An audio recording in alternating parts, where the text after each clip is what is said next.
Cerumen, এই প্রত্যেকটা জিনিস যে নামগুলো দেওয়া আছে না, তাহলে আমরা এখন ডিটেলসে পড়বো। এই হচ্ছে আমার প্রতিরক্ষা সিস্টেমের অংশ।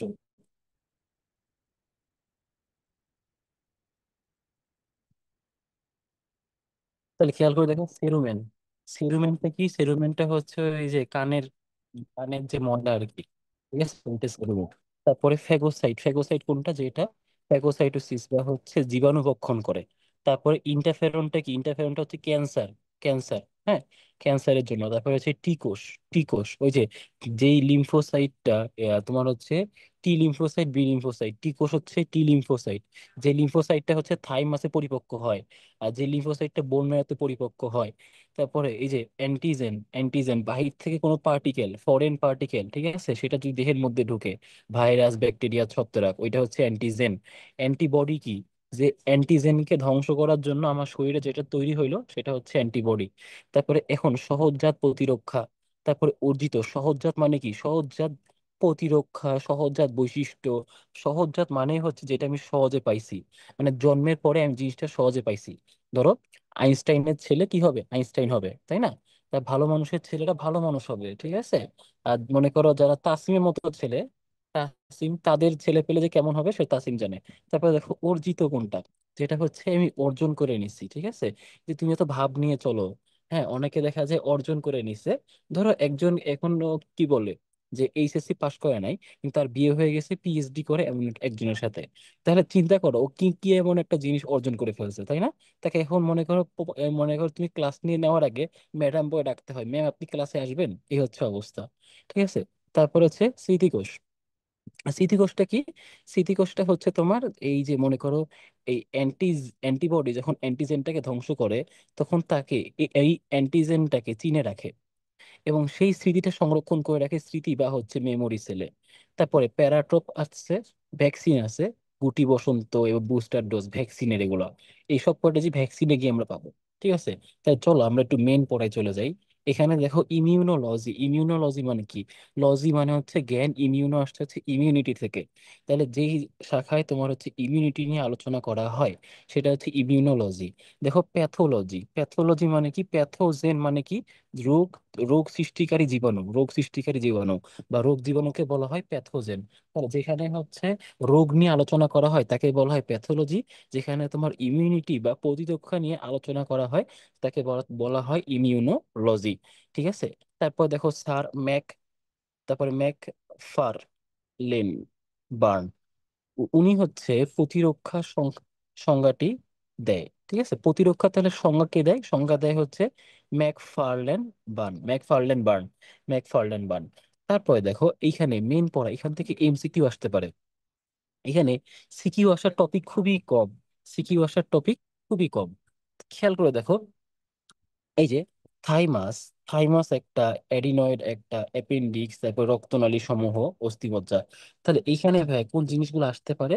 দেখো থাইমাস, তাই না? থাইমাসে টি আছে না, এই যে টি।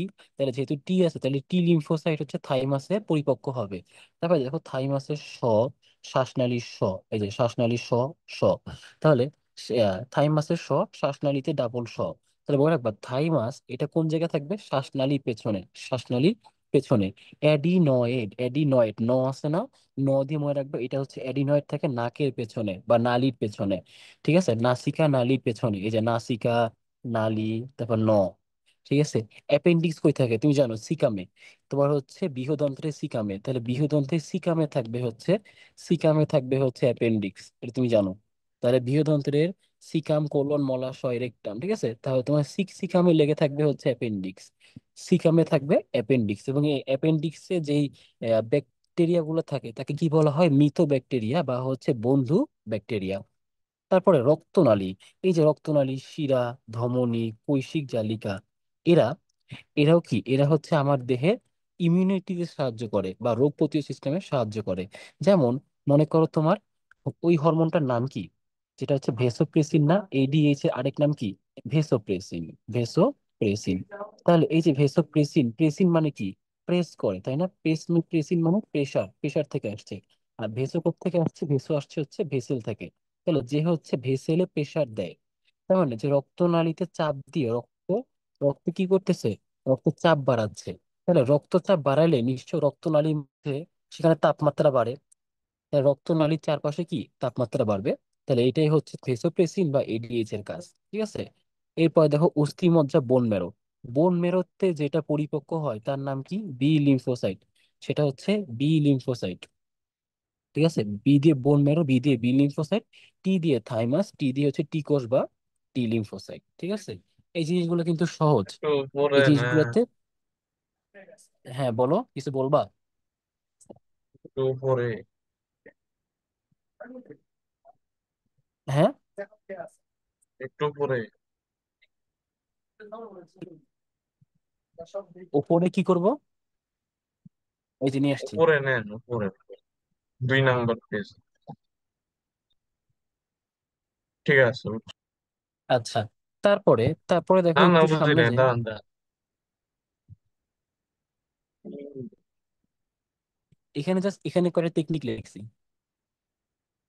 ঠিক আছে। কয়েকটা টেকনিক। তারপরে দেখো প্লিহা, প্লিহা স্প্লিন। এখানে খেয়াল করে দেখো স্প্লিনকে কি বলা হয়। স্প্লিনকে বলা হয় তোমার হচ্ছে ইমিউনোলজিক্যাল ফিল্টার, ইমিউনোলজিক্যাল ফিল্টার। তাহলে এটা ইমিউনোলজিক্যাল ফিল্টার। হ্যাঁ, লসিকা আছে না, লসিকা। তাহলে একটা হচ্ছে লিম্ফ নোড, একটা হচ্ছে লিম্ফ লিম্ফ নোড। আর এই যে মনে করো প্লিহা, এই দুইটার মধ্যে পার্থক্যটা কি? প্লিহা থেকে লসিকা বের হইতে পারে, লসিকা শুধু বের হইতে পারে। এখান থেকে শুধু বের হওয়ার নালী আছে, বের হওয়ার নালী আছে, এফারেন্ট নালী আছে। আর এফার এখানে এফারেন্ট ইফারেন্ট দুই ধরনের থাকে, যার কারণে বেরও হইতে পারে, বেরও হইতে পারে, ঢুকতেও পারে, বেরও হইতে পারে, ঢুকতেও পারে। ঠিক আছে। তাহলে বেরও হইতে পারে, ঢুকতেও পারে, এটা কি এফারেন্ট ইফারেন্ট। ঠিক আছে। আর লসিকা, লসিকা হচ্ছে শুধুমাত্র আহ, শুধু বের হইতে পারে স্প্লিন থেকে। ঠিক আছে। যার কারণে এখানে শুধুমাত্র ইফারেন্ট নালী থাকে, ইফারেন্ট ইফারেন্ট নালী থাকে। ঠিক আছে। একে বলা হয় ইমিউনোলজিক্যাল ফিল্টার, ইমিউনোলজিক্যাল ফিল্টার। তারপরে টনসিল, টনসিল কোন জায়গায় থাকে? টনসিল থাকে হচ্ছে গ্রীবার পেছনে, গ্রীবার পেছনে। ঠিক আছে। টনসিল থাকে হচ্ছে গ্রীবা মানে ঘাড়ের পেছনের দিকে। এটা তুমি যে হা করলে দেখতে পারবা। হ্যাঁ। তারপরে দেখো লসিকা, লসিকা এই যে লিম্ফ নোড বা লসিকা গ্রন্থি। তাহলে লসিকা গ্রন্থি এবং প্লিহার মধ্যে পার্থক্য কি? এখান থেকে হচ্ছে শুধুমাত্র ইফারেন্ট নালী বের হয় প্লিহা থেকে। আর লিম্ফ নোডের মধ্যে ঢুকতেও পারে, বেরও হইতে পারে। ঠিক আছে। তাহলে এখানে দেখো দেহের সর্বত্র তোমার এই লিম্ফ নোড থাকে বা লসিকা গ্রন্থি থাকে। হ্যাঁ। এবং যেগুলা লসিকা নালী দ্বারা সংযুক্ত। তাহলে ওই লসিকা নালী কি? এফারেন্ট ইফারেন্ট দুই ধরনের, দুই ধরনের। ঠিক আছে। তারপরে দেখো টি কোষ, তারপরে বি কোষ, তারপরে হচ্ছে ডেনড্রাইটিক কোষ এবং ম্যাক্রোফেজ, অনেক কিছু থাকে লসিকা বা লিফ নোডের। তারপরে দেখো লসিকা নালী, লসিকা নালী। তাহলে দেহের সর্বত্র লসিকা, যেগুলি লসিকা পরিবহন করে, লসিকা পরিবহন করে তাদেরকে বলা হয় লসিকা নালী। পিয়ার প্যাচ, এই যে পিয়ার প্যাচ খুবই ইম্পর্টেন্ট। এটা কোন জায়গায় থাকে? এটা ক্ষুদ্রান্তে থাকে। এখন পিয়ার প্যাচ কেমনে তৈরি হয়? যেহেতু আমরা জানি ক্ষুদ্রান্তের মধ্যে মাইক্রো ভিলাই থাকে। ক্ষুদ্রান্তের মধ্যে কি থাকবে? ক্ষুদ্রান্তের মধ্যে থাকে হচ্ছে মাইক্রো ভিলাই। তাহলে যেহেতু এখানে মাইক্রো ভিলাই থাকে এবং সেই মাইক্রো ভিলাই আবার মনে করো অনেকগুলো একসাথে, একটা একটার সাথে যুক্ত হয়ে ব্রাশ বর্ডার তৈরি করে, ব্রাশ বর্ডার। এবং সেই ব্রাশ বর্ডার গুলো আবার পরে পেয়ার প্যাচ, পেয়ার প্যাচ ফর্ম করে। ঠিক আছে। তাহলে ব্রাশ বর্ডার কই থাকে? এটা থাকে ক্ষুদ্রান্তে। তারপর তোমার মাইক্রোভিলাই, পেয়ার প্যাচ সবগুলা কি ক্ষুদ্রান্তে থাকবে, বৃহদান্ত্রে কিন্তু না। সাবধান। ঠিক আছে। তাহলে লিম্ফ নোড, লিম্ফেটিক ভেসেল বা লসিকা নালী, লসিকা গ্রন্থি, প্লিহা এবং টনসিল, এই জিনিসগুলো আমরা পড়লাম। ঠিক আছে। এখন সামনে যাই ভাইয়া, লিম্ফোসাইট,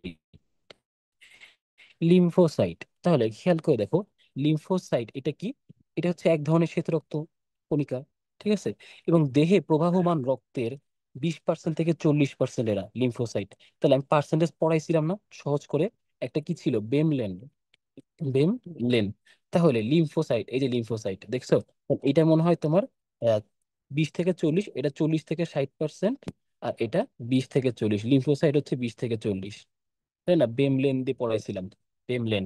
তারপরে দেখো এখানে লিম্ফোসাইটকে দুই ভাগে ভাগ করা যায়, একটা হচ্ছে টি কোষ, একটা হচ্ছে বি কোষ। হ্যাঁ, দেখো টি কোষটাকে টি কোষ কেন বলা হয়? কারণ সে থাইমাসে গিয়ে, থাইমাসে গিয়ে পরিপক্ক হয়। যাকে অনেকে টি কোষ বলা হয়। এবং টি কোষ বহু প্রকরণ রয়েছে, এটা বিভিন্ন কার্য করে, ঠিক আছে। এবং এই ধরনের টি কোষ মনোনিউক্লিয়ার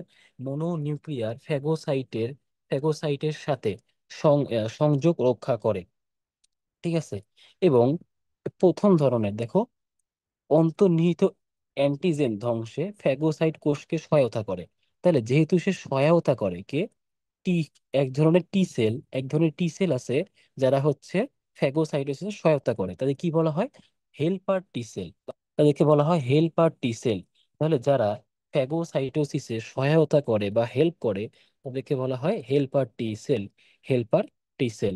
তারপরে দেখো, এই যে মনে করো টি সেল এবং বি কোষের সংযোগ রক্ষা করে, বিভাজিত হয়ে এবং অ্যান্টিবডি তৈরি করে। তাহলে মনে রাখবা, অ্যান্টিবডি কে তৈরি করে? বি কোষ। তাহলে বি সেল আছে না, বি লিম্ফোসাইট, সে হচ্ছে প্লাজমা সেল তৈরি করে। সে প্লাজমা সেল পরে অ্যান্টিবডি ফর্ম করবে, লেখাই আছে, দেখছো? তাহলে বি কোষ খুবই ইম্পর্টেন্ট, এই প্রশ্নটা খুবই ইম্পর্টেন্ট। তাহলে প্লাজমা সেল বা হচ্ছে অ্যান্টিবডি কোন কোষ থেকে পাওয়া যায়? বি লিম্ফোসাইট বা বি কোষ থেকে পাওয়া যায়। তাহলে বি কোষটা শুরুতে প্লাজমা সেল তৈরি করবে, সেই প্লাজমা সেল অ্যান্টিবডি তৈরি করবে। এই সেই অ্যান্টিবডি, যে অ্যান্টিবডি হচ্ছে অ্যান্টিজেনকে ভাঙবে, সেই অ্যান্টিজেনকে ভেঙে স্মৃতিকোষে সংরক্ষণ করে রাখবে, যে এমন যদি কেউ আসে তাহলে আমাকে জানাবা। এরপরে যখন ওই একই ভাইরাস, ওই একই ব্যাকটেরিয়া আরেকবার আসবে, তখন ওই মেমোরি সেল বা স্মৃতিকোষ সে হচ্ছে বলবে যে না, আমি চিনতে পারছি, এটা হচ্ছে ফরেন পার্টিকেল। তখন সেই অ্যান্টিবডি, সেই বি লিম্ফোসাইট আবার প্লাজমা সেল আবার অ্যান্টিবডি হয়ে আবার সেই অ্যান্টিবডিকে ধ্বংস করা শুরু করবে, ঠিক আছে। কিন্তু কিন্তু একটা জিনিস খেয়াল করে দেখো, হেল্পার টি সেল কি করে? সে হচ্ছে যে অ্যান্টিজেনটা আসছে না, অ্যান্টিজেন, ওই অ্যান্টিজেনের সাথে গিয়ে আটকে যায়, ঠিক আছে। হেল্পার টি সেল একটু গল্পের মতো করে মনে রাখো। ধরো তোমার দেহের মধ্যে, আমি একটা গল্প বলি, যে ধরো তোমার দেহের মধ্যে একটা ফরেন পার্টিকেল এসে ঢুকছে, ঠিক আছে। ফরেন পার্টিকেল এসে ঢুকছে। তাহলে এই যে ফরেন পার্টিকেল এসে ঢুকলো, তারপরে মনে করো সে দেহের এই যে লিম্ফেটিক ভেসিকেলে মনে করো ঢুকছে, বা হচ্ছে লিম্ফ নোড একটাতে ঢুকছে। তারপর সে হচ্ছে লসিকার নালী দিয়ে পাস হয়ে যাচ্ছে। এখন যেহেতু সে লসিকা নালী দিয়ে অনেক দূর ছড়ায় যাচ্ছে, একে ছড়াইতে দেওয়া যাবে না। তাহলে এখানে কি হবে এখন? এখানে তোমার বি লিম্ফোসাইট আসবে। এবং বি লিম্ফোসাইট কখন আসবে, সে কেমনে টের পাবে? সে তো আগে আগে টের পাবে না। তাহলে এই যে মনে করো ফরেন পার্টিকেল, এই ফরেন পার্টিকেলের সাথে হেল্পার টি সেল আসবে। Helper T cell helper T sell এসে হেল্পার টি সেল এসে দেখবে যে এ হচ্ছে ফরেন পার্টিকেল। তখন সে সাইটোকাইন সাইটোকাইন রিলিজ করবে। সাইটোকাইন। তাহলে সাইটোকাইন রিলিজ করে, কাইন কোত্থেকে আসছে? কাইনেটিক থেকে। কাইনেটিক মানে কি? গতি, শক্তি। তাহলে সে হচ্ছে গতিশীল করবে, কাকে গতিশীল করবে? এই যে বি সেলকে গতিশীল করলো। এই বি সেল তখন প্লাজমা সেল, তারপর এইটা আবার, এই প্লাজমা সেল তখন আবার কি ফর্ম করবে? প্লাজমা সেল হচ্ছে আবার, বি সেল হচ্ছে প্লাজমা সেল, এবং এই প্লাজমা সেল আবার তোমার হচ্ছে অ্যান্টিবডি ফর্ম করবে। যেই অ্যান্টিবডি হচ্ছে তোমার অ্যান্টিজেন ধ্বংস করে, যে অ্যান্টিবডি হচ্ছে তোমার অ্যান্টিজেন ধ্বংস করে, ঠিক আছে। তাহলে পাইলা, এ হচ্ছে বি লিম্ফোসাইট, যে হচ্ছে প্লাজমা সেল তৈরি করলো, অ্যান্টিবডি তৈরি করলো। অ্যান্টিবডি কি এমনি এমনি তৈরি হয়ে যাবে? না। হেল্পার টি সেল এসে যখন ওই যে ফরেন পার্টিকেল তার সাথে এসে আটকাবে এবং দেখাবে যে এই যে একজন আসছে, এবং সাইটোকাইন রিলিজ করবে, তখন বি লিম্ফোসাইট টের পাবে যে না, আমার এখন দৌড়ে যাওয়া লাগবে, ঠিক আছে। তাহলে হেল্পার টি সেল হচ্ছে বি লিম্ফোসাইট কে ফোন দিল, সেই বি লিম্ফোসাইট প্লাজমা সেল তারপরে অ্যান্টিবডি এমনি করে তৈরি হয়ে সেই ব্যাকটেরিয়া ভাইরাসকে ধ্বংস করে তোমার মেমোরি সেলের মধ্যে সংরক্ষণ করে রাখলো, যে এমন কেউ আবার যদি আসে তখন তাকে ডিরেক্ট, এখন আর হেল্পার টি সেলের হেল্প লাগবে না। এর পরের বার যখন আসবে সেই ভাইরাস ব্যাকটেরিয়া, তখন আর হেল্পার টি সেলকে লাগবে না, ঠিক আছে।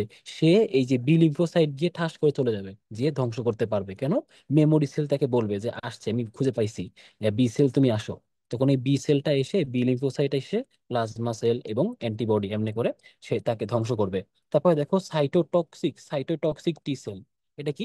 সাইটোটক্সিক টি সেল। তাহলে সাইটোটক্সিক মানে কি? টক্সিক মানে কি? বিষ। তার মানে কোষের জন্য বিষ, মানে যে কোষকে ধ্বংস করে। তাহলে যারা কোষকে ধ্বংস করবে, সেই সকল টি সেল, হ্যাঁ, সেই সকল টি সেল সেই সকল টি সেলটা কি করবে? আমার ফ্যাগোসাইটোসিসে হেল্প করবে। ঠিক আছে, এরা কি কোষ বিধ্বংস ক্রিয়াতে সাহায্য করে বা সাইটোটক্সিসিটিতে হেল্প করে, সাইটোটক্সিটিতে হেল্প করে। এবং সাইটোটক্সিক টি সেল এটা কোন কাজে সাহায্য করে? এটা ক্যান্সার থেকে আমাদের দেহটাকে বাঁচায়। হ্যাঁ, এ হচ্ছে ক্যান্সার থেকে আমার দেহটাকে বাঁচায়, ক্যান্সার থেকে দেহকে বাঁচায়। ঠিক আছে, সাইটোক্সিন টি সেল। এরপরে দেখো এখানে সব একই জিনিস লেখা আছে, একই জিনিস লেখা আছে। একটা প্লাজমা সেল থেকে দেখো, কিন্তু একটা প্লাজমা সেল থেকে একটা অ্যান্টিবডি তৈরি হবে না, একটা প্লাজমা সেল থেকে লক্ষ লক্ষ অ্যান্টিবডি তৈরি হবে। তার নিচের কোনটা সত্য নিচের কোনটা মিথ্যা এটা দেওয়াই যায়, যে একটা সেল থেকে কয়টা তোমার, একটা প্লাজমা সেল থেকে কয়টা অ্যান্টিবডি তৈরি হবে। একটা প্লাজমা সেল থেকে লক্ষ লক্ষ, নট একটা। ঠিক আছে, তারপর দেখো natural killer sell, natural killer sell, তাহলে এর গঠন টি সেলের মতোই। তাহলে কাজটা দেখো, খেয়াল করে দেখো, সে প্রাকৃতিক মারণ কোষ, তার মানে ন্যাচারাল কিলার সেল থেকে এনকে সেল বা ন্যাচারাল কিলার সেল, সেখান থেকে সাইটোটক্সিন রিলিজ হয়, পারফোরিন রিলিজ হয় এবং গ্রানায় গ্রানাইজাইম নিঃসৃত হয়। ঠিক আছে, সাইটোটক্সিন এটা কি করে? এই যে টক্সিক সাবস্টেন্স, এটা হচ্ছে কোষকে মেরে ফেলে, সাইটোটক্সিন। ঠিক আছে, তারপরে সামনে যাই, দেখো মোনো নিউক্লিয়ার ফ্যাগোসাইট। হ্যাঁ, মোনো নিউক্লিয়ার ফ্যাগোসাইট। তারপরে এখানে আমরা যে জিনিসটা দেখবো, প্রাকৃতিক মারণ কোষ। হ্যাঁ, প্রাকৃতিক মারণ কোষ, তারপরে দেখো মোনো নিউক্লিয়ার ফ্যাগোসাইট, তারপরে দানাদার। তাহলে এই অবধি আমরা হচ্ছে লিম্ফোসাইট পড়লাম। এই যে এনকে সেল, তারপরে B lymphocyte, T lymphocyte. Lymphocyte কিন্তু তিন ধরনের, পরীক্ষায় এত প্যাচাল আসে না, আসে নিচের কোনটা হচ্ছে লিম্ফোসাইটের শ্রেণী বিন্যাস নয়, T cell, B cell, NK cell, নাকি সাইটোটক্সিন টি সেল। অ্যান্সার কি হবে? Cytotoxin T cell. কেন? কারণ টি সেল, বি সেল এবং NK cell natural killer cell, এটা লিম্ফোসাইটের ধরন। মাঝখানে ওইটা কি, ওইটা টি সেল বা টি লিম্ফোসাইটের ধরন। ঠিক আছে, একটু মনে রাখিও যেন প্যাচ দিলে পারো। হ্যাঁ, তারপরে দেখো mono nuclear phagocyte, mono nuclear phagocyte. এখানে মোনোসাইট আছে, তারপরে ম্যাক্রো এবং ম্যাক্রোফেজ আছে। এই যে মোনোসাইটটা, শোনো, মোনোসাইট যখন ব্লাডে থাকবে, আমি এটা অনেকবার বলছি, মনোসাইট যখন ব্লাডে থাকবে, এই যে মনোসাইট যখন ব্লাডে থাকবে তখন তার নাম হচ্ছে মনোসাইট, এবং সে ফ্যাগোসাইটোসিস সাহায্য করে, তাই না? আমরা জানি যে এম মনোসাইট আর নিউট্রোফিল তারা হচ্ছে ফ্যাগোসাইটোসিসে হেল্প করে। তাহলে খেয়াল করে দেখো, এই যে মনে করো মনোসাইট, সেটা যখন ব্লাড ভেসেল থেকে বের হয়ে আসবে, আইসে তোমার টিস্যুতে চলে আসবে, এসে আকারে বড় হয়ে যাবে, তখন তার নাম হয়ে যাবে হচ্ছে ম্যাক্রোফেজ, তখন তার নাম হয়ে যাবে হচ্ছে ম্যাক্রোফেজ হয়ে যাবে। ঠিক আছে, তারপরে এই যে ম্যাক্রোফেজ, ম্যাক্রোফেজ, ম্যাক্রোফেজ দেখো এখানে ম্যাক্রোফেজ কয় ধরনের আছে? অনেক ধরনের। যেমন খেয়াল করে দেখো, যকৃতেরটা কি, কাফফার সেল, এটা তুমি পড়ছো, অনেকবার পড়ছো কাফফার সেল। তারপরে যোজক টিস্যুরটা কি, হিস্টিওসাইট, যোজক টিস্যুটার নাম কি, হিস্টিওসাইট। তারপরে অ্যালভিউলার কি, ফুসফুসেরটা হচ্ছে অ্যালভিউলার ম্যাক্রোফেজ। ঠিক আছে, ফুসফুসে অ্যালভিউলার ম্যাক্রোফেজ। অস্থির মধ্যে অস্টিওক্লাস্ট, নট ব্লাস্ট, এটা হবে অস্টিওক্লাস্ট। ঠিক আছে, বলছিলাম না অস্টিওক্লাস্ট, সে হচ্ছে বোন বা অস্থিকে কাটে, তাহলে যে কাটে সে হচ্ছে ক্লাস্ট, তাহলে অস্থিতে ম্যাক্রোফেজ কি করবে, সেটা হচ্ছে অস্টিওক্লাস্ট। তারপরে যকৃতে না, এটা মেসেঞ্জিয়াল হচ্ছে কিডনিতে। ঠিক আছে, কিডনিতে হচ্ছে মেসেঞ্জিয়াল সেল, তাহলে কিডনিতে মেসেঞ্জিয়াল সেল। তারপরে মস্তিষ্কের মাইক্রোগ্লিয়া, তারপরে ফুসফুসের অ্যালভিউলার ম্যাক্রোফেজ, তারপরে অস্টিওক্লাস্ট অস্থির মধ্যে, যোজক টিস্যুর মধ্যে হিস্টিওসাইট, এবং যকৃতের এই কাফার সেল। বইয়ের ঠিক মধ্যে আছে, ঠিক করছে বিকেল লেক্স। হ্যাঁ, এই বইয়ের মধ্যে ঠিক আছে। অ্যালভিউলার ম্যাক্রোফেজ এটা হচ্ছে ফুসফুসে। না, মেসেঞ্জিয়াল বৃক্ক দেওস। হ্যাঁ, মেসেঞ্জিয়াল হচ্ছে বৃক্ক কিডনিতে, যকৃৎ লেখা ছিল। তারপরে দেখো দানাদার বা গ্র্যানুলার, দানাদার লিউকোসাইট কারা? যাদের নামে শেষে ফিল আছে। ফিল মানে কি, ফিল মানে দানা, ফিল মানে দানা। তাহলে বেসোফিল, ইউসিনোফিল, তারপরে নিউট্রোফিল, এই ফিল মানে কি, দানা। তারপরে দেখো ম্যাস্ট সেল, ম্যাস্ট সেল কি করে, সেটা কোন কোন জায়গায় পাওয়া যায়? ত্বক, নাক, জিহ্বা, ফুসফুস এবং অন্ত আবরণ, এই সকল জায়গায় মাস্ট সেল পাওয়া যায়, মাস্ট সেল। এবং সেটা অ্যালার্জির জন্য দায়ী, অ্যালার্জির জন্য দায়ী, অ্যালার্জির জন্য দায়ী মাস্ট সেল। হ্যাঁ, তারপরে দেখো অনুচক্রিকা। অনুচক্রিয়া কোন কাজে সাহায্য করে? ফ্যাগোসাইটোসিস। ঠিক আছে, সাইটোসিস। এবং এটা মেগা ক্যারিওসাইট থেকে উৎপন্ন হয়, এটা মেগা ক্যারিওসাইট থেকে উৎপন্ন হয় এবং কোষ প্রদাহ নিয়ন্ত্রণকারী যৌগ। তাহলে অনুচক্রিকার কয়েকটা নাম আছে, ঠিক আছে। এই সে হচ্ছে কোষ প্রদাহ নিয়ন্ত্রণকারী যৌগ, তারপরে হচ্ছে ইনফ্লামেটরি মিডিয়েটর। দেখছো, ইংলিশ নামটা দিলেই কিন্তু কনফিউজ হয়ে যাবা। ইংলিশ নামটাই অ্যাডমিশনে আসে, ইংলিশ নামটাই অ্যাডমিশনে আসে। ইংলিশ নামগুলো খুব ইম্পর্টেন্ট। ইনফ্লামেটরি মেডিয়েটর এবং কোষ প্রদাহ নিয়ন্ত্রণকারী যৌগ। মেগা ক্যারিওসাইট থেকে কি তৈরি হয়? অণুচক্রিকা। তাহলে দেখো তার নামটা হচ্ছে ছোট অণু, কিন্তু সে তৈরি হয় মেগা বড় একটা ক্যারিওসাইট থেকে, ঠিক আছে। এবং এটা রাসায়নিক অংশগুলা কি? প্রোটিন আর ফসফোলিপিড। প ফ প ফ ব ভ, তাই না? তাহলে ফ প ফ, মনে করো প প দিয়ে কি? প দিয়ে প্রোটিন আর ফ দিয়ে ফসফোলিপিড। তাহলে অণুচক্রিকা প্রোটিন আর ফসফোলিপিড রাসায়নিক ভাবে এগুলো দিয়ে তৈরি। এখানে এমসিকিউ ছাড়া আসার মতো তেমন কিছুই নাই। এরপরে খুবই important, dendritic cell. Dendritic cell, দেখো ডেনড্রাইটিক সেল অনেক ধরনের আছে। যেমন তোমার ত্বকের, ত্বকের যে ডেনড্রাইটিক সেল, তাই কি বলা হয়? ল্যাঙ্গার হ্যান্স কোষ। এবং যদি জিজ্ঞাসা করে ত্বকের ম্যাক্রোফেজের নাম কি, তাহলে অ্যান্সার কি হবে? অ্যান্সার হবে ল্যাঙ্গার হ্যান্স। এটা ল্যাঙ্গার হ্যান্সকে বলা হয় আবার ত্বকের ম্যাক্রোফেজ। ত্বকের ম্যাক্রোফেজ বলা হয় ল্যাঙ্গারহ্যান্সকে, ঠিক আছে। তারপরে দেখো থাইমাস। থাইমাস গ্রন্থি মেডুলার, থাইমাস গ্রন্থির মেডুলা, এই যে থাইমাস গ্রন্থি থাকে তার মেডুলার ইন্টারডিজিটেটিং ডেনড্রাইটিক সেল থাকে, ঠিক আছে। তারপরে ফুসফুস যকৃৎ এবং হৃৎপিণ্ডে ইন্টারস্টিশিয়াল ডেনড্রাইটিক সেল থাকে। তাহলে ইন্টারস্টিশিয়াল ডেনড্রাইটিক সেল কোন কোন অঙ্গে থাকে? ফুসফুস, যকৃৎ আর হৃৎপিণ্ড। আর থাইমাসের মেডুলা থাকে ইন্টারডিজিটেটিং। ঠিক আছে, আশা করি এখান থেকে এমসিকিউ খুব কম আসে এই দুইটা থেকে, কিন্তু ল্যাঙ্গার সেন্স খুবই ইম্পর্টেন্ট, ল্যাঙ্গার হ্যান্স খুবই ইম্পর্টেন্ট। একে কি বলা হয়? ত্বকের ডেনড্রাইটিক সেল বা ত্বকের আচ্ছা, ওই ম্যাক্রোফেজ, যে দুইটাই একসাথে। হাইলাইটস অফ ল্যাঙ্গার হ্যান্স এখান থেকে এটা। না না না না, আইলেটস অফ ল্যাঙ্গার হ্যান্স ওইটা হচ্ছে, হ্যাঁ, একই বিজ্ঞানী আবিষ্কার করছে। এই কোষটা যে আবিষ্কার করছে সে হচ্ছে ওই অন্তঃক্ষরা গ্রন্থি যেটা, বিজ্ঞানের নাম, আই ভাই সেটা বলেন। আবিষ্কার করছে। হ্যাঁ, ল্যাঙ্গার হ্যান্স তার নাম অনুসারে। এরপরে দেখো টি লিম্ফোসাইট বা টি সেল, বি সেল। খেয়াল করে দেখো টি সেল কি করে? সে হচ্ছে কোষ নির্ভর ইমিউনিটিতে সাহায্য করে, আর বি সাইটটা হচ্ছে রস নির্ভর ইমিউনিটিতে সাহায্য করে, ঠিক আছে। এবং টি দিয়ে কি? থাইমাস। টি দিয়ে থাইমাস, ঠিক আছে। তারপরে বি দিয়ে কি? বি দিয়ে হচ্ছে বোন ম্যারো, ঠিক আছে। এরা বার্সাল লিম্ফয়েড অঙ্গে পরিণত হয়। তাহলে এরা হচ্ছে থাইমাস গ্রন্থিতে পরিণতি হয়, লাভ করে, আর এরা হচ্ছে বার্সাল লিম্ফয়েড অঙ্গ। যেমন একটা হচ্ছে বোন ম্যারো। শোনো, মনে রাখবা এই যে বি আর টি লিম্ফোসাইট আছে না, এই বোন ম্যারো বোন ম্যারো আর থাইমাস, এদেরকে বলা হয় প্রাইমারি লিম্ফয়েড অর্গান। কি বললাম? এদেরকে বলা হয় প্রাইমারি লিম্ফয়েড অর্গান। এই অধ্যায়টা অনেক পড়াশোনা, বুঝছো, কিন্তু কিছু করার নাই। তাহলে প্রাইমারি লিম্ফয়েড অর্গান বলা হয় কাদেরকে? এটা বলা হয় হচ্ছে বোন ম্যারো, থাইমাস, এরা হচ্ছে প্রাইমারি লিম্ফয়েড অর্গান। তাহলে ভাই সেকেন্ডারি কারা? সেকেন্ডারি হচ্ছে এরপরে যারা যারা আছে স্প্লিন, তোমার এই যে প্লিহা আছে, স্প্লিন, তারপর লিম্ফ নোড, ঠিক আছে। তোমার হচ্ছে এই যে লিম্ফ নোড, তারপরে পিয়ার প্যাচ, সবাই হচ্ছে কি? সবাই হচ্ছে সেকেন্ডারি, হ্যাঁ। আর একমাত্র বোন ম্যারো এবং থাইমাস, এই যে বি আর টি লিম্ফোসাইট এবং এই বিটি দিয়ে মনে রাখবা। তাহলে বোন ম্যারো এবং লিম্ফোসাইট, যেখানে লিম্ফোসাইট গুলো পরিপক্ক হচ্ছে, তারা প্রাইমারি লিম্ফয়েড অর্গান, তারা প্রাইমারি লিম্ফয়েড অর্গান। তারপরে দেখো টি কোষ কর্তৃক সরাসরি জীবাণু বা অ্যান্টিজেনের নিয়ন্ত্রণ ঘটে। তাহলে টি কোষ হচ্ছে সরাসরি জীবাণু বা অ্যান্টিজেনের নিয়ন্ত্রণ ঘটায়। আর এই কিন্তু ডিরেক্ট, বি সেল কিন্তু ডিরেক্ট মানে অ্যান্টিজেনের সাথে রিয়াকশন করতে পারে না। সে আগে প্লাজমা সেল, তারপরে প্লাজমা সেল অ্যান্টিবডি হয়, তারপরে রিয়াকশন করে, ঠিক আছে। এটাই কি বলা হয়? রস নির্ভর ইমিউনিটি, ঠিক আছে।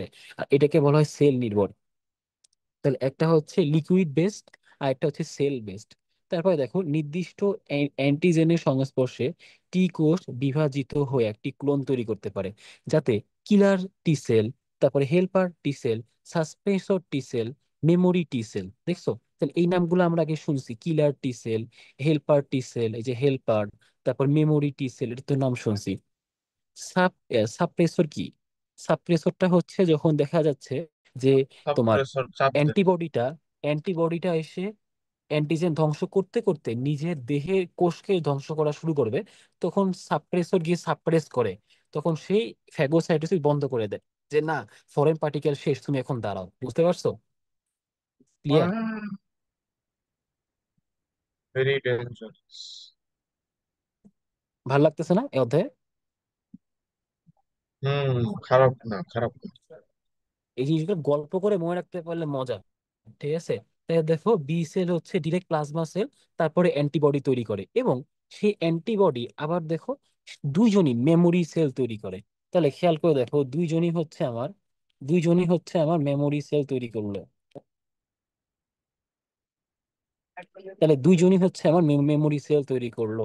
কেন? কারণ মেমোরির মধ্যে সংরক্ষণ করে রাখা লাগবে, যাকে আমি একবার ধ্বংস করছি। এই যে আমার killer T cell, helper T cell, সবাই এসে আমাকে সাহায্য করছে, তারপর আমাকে দেখাই দিছে একটা ফরেন পার্টিকেল আসছে, একে চিনো, সাইটোকাইন রিলিজ করছে। এই সব প্রত্যেকটা জিনিস যেন আর না হয়, ডাইরেক্ট যেন B cell, plasma cell antibody তৈরি করে ধ্বংস করতে পারে, এই জন্য মেমোরি সেল অনেক দরকার। তারপরে এরা ক্যান্সার কোষ এবং ক্যান্সার কোষ ধ্বংস করে, খেয়াল করে দেখছে বললাম না? তাহলে এই যে মনে করো কিলার টি সেল বা হচ্ছে তোমার এই যে সাসপেসর টি সেল, হ্যাঁ, তারা হচ্ছে দেখা যায় সাসপেস করে, এবং কিলার টি সেলটা হচ্ছে বা সাইটোটক্সিন টি সেল, সেটা হচ্ছে ক্যান্সার সেলকে ধ্বংস করে এবং প্রতিস্থাপিত টিস্যু ধ্বংস করতে পারে। তারপরে এরা কি ক্যান্সার কোষকে ধ্বংস করতে পারে না, মনে আছে বলছিলাম? তাহলে ক্যান্সার কোষকে ধ্বংস করতে পারে কারা? একমাত্র হয়েছে কিলার টি সেল বা সাইটোটক্সিন টি সেল। হ্যাঁ। তারপর এখানে তো বি লিম্ফোসাইটের মধ্যে, বি সেলের মধ্যে তুমি কখনো কিলার বি সেল, তারপরে সাইটোক্সিন বি সেল এই নামে কোনো সেল পাবা না, যার কারণে সে ক্যান্সার কোষ ধ্বংস করতে পারে না। তারপর দেখো প্রতিরক্ষা ব্যবস্থাপনার উপর সাপ্রেসর টি সেলের ভূমিকা রয়েছে। ঠিক আছে? প্রতিরক্ষার ওপর এদের কোনো অবদমনমূলক ভূমিকা নেই। হ্যাঁ, মানে খুব একটা স্পেশাল ভূমিকা এদের নাই, কিন্তু প্রতিরক্ষা ব্যবস্থাপনা সাপ্রেসর টি সেলে কিন্তু অনেক ভূমিকা আছে। তাহলে এই সাপ্রেসর কি কি করে? এই যে বললাম যে অটো ইমিউন ডিজিজ একটা রোগ আছে, যেটা নাম কি অটো ইমিউন ডিজিজ। তাহলে এই যে অটো ইমিউন ডিজিজ, এখানে কি হয়? এখানে হচ্ছে দেহের অ্যান্টিবডি এত অ্যাক্টিভ হয়ে যায় যে দেহের অ্যান্টিবডি ফাইনালি চিনতে পারে না যে which is the foreign particle, which is the my cell. তাহলে নিজের সেলকে ধ্বংস করা শুরু করে। তাই নিজের অঙ্গের যখন কোষগুলোকে ধ্বংস করা শুরু করবে, তখন কি হবে? তা রোগ তৈরি হবে। ঠিক আছে? তাহলে এই যে তোমার অটো ইমিউন ডিজিজ, মনে করো কিডনি নেফ্রনে গিয়ে অ্যান্টিবডি এত অ্যাক্টিভ যে নেফ্রন গুলাকে ধ্বংস করা শুরু করলো। বুঝতে পারছো? তাহলে এটা হচ্ছে অটো ইমিউন ডিজিজ। তাহলে একটা হচ্ছে কোষ নির্ভর ইমিউনিটি, আর একটা রস নির্ভর ইমিউনিটি। ঠিক আছে? বা হচ্ছে লিকুইড বেসড ইমিউনিটি। রস নির্ভর মানে কি? মানে ওই যে মনে আছে যে সাইটোকাইন সাইটোকাইন যখন রিলিজ করছিল কে? সাইটোকাইন রিলিজ করছিল কে? তোমার হচ্ছে হেল্পার টি সেল। যখন সাইটোকাইন রিলিজ করে, তখনই তোমার বি সেল অ্যাক্টিভেট হয়। ঠিক আছে? ওই সাইটোকাইনটা কি? রস বা হচ্ছে লিকুইড না? তা যেহেতু এটা লিকুইড, ওইটা এসে বি সেলকে অ্যাক্টিভেট করতেছে, এর কারণে এইটা রস নির্ভর, বাংলায় বলা হয় রস নির্ভর লিকুইড বেস বা সাইটোকাইন বেসড ইমিউনিটি আর সিস্টেম। মাত্র বুঝতে পারছো? 2.5 মিনিট আছে। সমস্যা নাই। তারপরে দেখো শেষ হয়ে যাবে। এইটা হচ্ছে সেল। দেখো কতগুলা সেল, কিলার সেল, তারপর suppressor T cell, helper, memory T cell, অনেক সেল। যার কারণে টিকে বলা হবে কি? সেল সেল রেসপন্স বা হচ্ছে কোষ নির্ভর। ঠিক আছে? তারপর থাইমাস, যে টি দিয়ে কি? থাইমাস, বি দিয়ে বোন ম্যারো, তার মানে এটা বোন ম্যারোতে পরিণত হয়, আর টি সেল থাইমাসে পরিণত হয়। তারপরে টি সেল কর্তৃক জীবাণু বা অ্যান্টিজেনের নিয়ন্ত্রণ ঘটে, এবং বি সেল অ্যান্টিবডি দ্বারা সে জীবাণুকে ধ্বংস করে। তারপর দেখো টি সেল বিভাজিত হয়ে অনেকগুলা ক্লোন তৈরি করতে, তাই অ্যান্টিজেনের সংস্পর্শে টি সেল এসে বিভাজিত হয়। অনেক ধরনের টি সেল তৈরি হয়, killer T cell, suppressor T cell, helper T cell, প্রত্যেকটা কাজ আমি বলছি, তাই না? এবং যেহেতু টি সেলের মধ্যে কিলার টি সেল বা তোমার হচ্ছে সাইটোটক্সিন টি সেল পাওয়া যায়, যার কারণে সে ক্যান্সার কোষকে ধ্বংস করতে পারে, কিন্তু সাইটোটক্সিন বা হচ্ছে কিলার বি সেল নাই, যার কারণে সে ক্যান্সার কোষকে ধ্বংস করতে পারে না। তারপর দেখো সাপ্রেসর টি সেল, সে ওই যে অটো ইমিউন ডিজিজের ক্ষেত্রে কি অ্যান্টিবডি এসে নিজের কোষকেও ধ্বংস করে ফেলে, তাই না? কিন্তু সাপ্রেসর গিয়ে সাপ্রেস করে বা আটকায় দেয়, যার কারণে সে আর নিজের সেলগুলোকে ফরেন পার্টিকেল মনে করে ধ্বংস করতে আসে না। এটাই হচ্ছে কি তোমার প্রতিরক্ষা একটা ব্যবস্থামূলক একটা অবদান। হ্যাঁ, এর তেমন কোনো ব্যবস্থা কাজ করে না বি সেল। তাহলে বি সেল দেখো লাস্টের দুইটা না না নেগেটিভ, ঠিক আছে? লাস্টের দুইটাই হচ্ছে নেগেটিভ। তাই দেখবা যখন কোচিং ক্লাস করতে যাও, ভাইয়ারা এসে বলে, ভাইয়া দেখো এই ত্বকের মধ্যে ম্যাক্সিমাম জিনিস হচ্ছে নেগেটিভ, ঠিক আছে? নেগেটিভ, দেখো লিকুইড ভাইয়া নেগেটিভ, এই নেগেটিভ ওই নেগেটিভ, এমনি করে বলবে। তা এই জিনিসটা একটু বেসিক থেকে বুঝলে দেখো জিনিসটা সহজ, ঠিক আছে? আমি একেবারে বেসিক থেকে মানে প্রত্যেকটা পয়েন্ট ব্যাখ্যা করে আলোচনা করছি। আশা করি একবার করে শুনলে মনে থাকবে। হ্যাঁ, আর ক্লাসে রেকর্ড তো থাকবেই।